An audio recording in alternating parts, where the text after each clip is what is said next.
Pandemi makin menyadarkan kita betapa pentingnya rumah yang nyaman. Di 75 tahun Indonesia masih ada PR pemerintah menyediakan kebutuhan tempat tinggal yang layak bagi seluruh masyarakat. Rumah menjadi pusat kehidupan saat pembatasan sosial berlangsung dan pandemi belum bisa dikendalikan. Namun, statistik kesejahteraan 2019 mencatat baru 80,07% keluarga yang memiliki rumah. Artinya, 1 dari 5 keluarga di Indonesia belum memiliki hunian sendiri. Mereka yang belum punya rumah sendiri tinggal menumpang di rumah orang tua atau kerabat, sebagian lagi menyewa rumah kontrakan, rumah susun, atau menempati rumah dinas. Hasil survei rumah.com bekerja sama dengan Intuit Research Singapura menunjukkan 60% responden terpaksa menunda rencana pembelian rumah akibat COVID-19. Penundaan transaksi paling banyak dilakukan oleh responden yang sudah memiliki rumah, yakni sebanyak 70%. Sementara hanya 50% responden yang masih menyewa dan 53% responden yang tinggal di rumah orang tua yang memilih untuk menunda membeli rumah.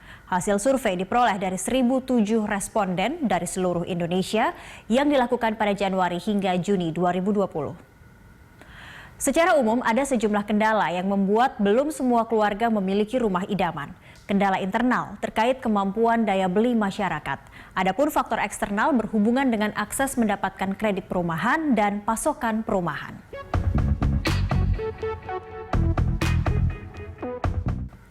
Data Bank Indonesia menyebutkan harga properti residensial pada triwulan keempat 2019 naik 1,77% secara tahunan. Harga rumah yang terus merangkak naik ini memberatkan masyarakat.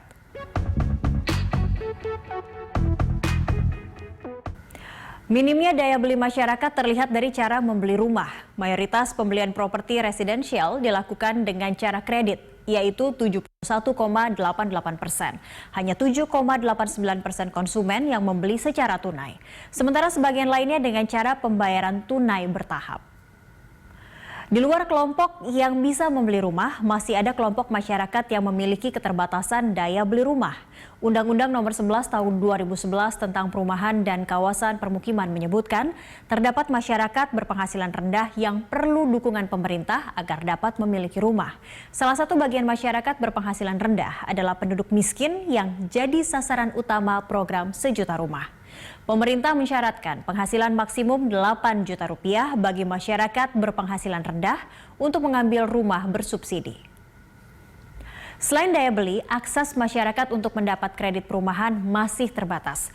Kajian Stabilitas Keuangan 2018 yang dilakukan Bank Indonesia mencatat rasio kredit pemilikan rumah terhadap produk domestik bruto Indonesia sebesar 2,90%. Rasio KPR ini tergolong minim jika dibandingkan dengan Singapura 44,8% dan Malaysia 38,40%. Selain minim, fasilitas kredit ini belum leluasa diakses oleh pekerja informal. Kendala lain yang muncul dari faktor eksternal adalah sisi pasokan. Kementerian Pekerjaan Umum dan Perumahan Rakyat menyebutkan kekurangan pasokan atau backlog perumahan dari sisi konsep penghunian sebesar 7,6 juta unit.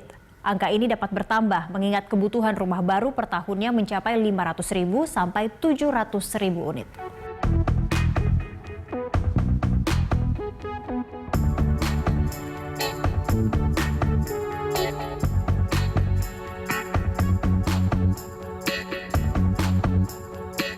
Untuk memenuhi kebutuhan rumah masyarakat, Kementerian PUPR terus membangun hunian.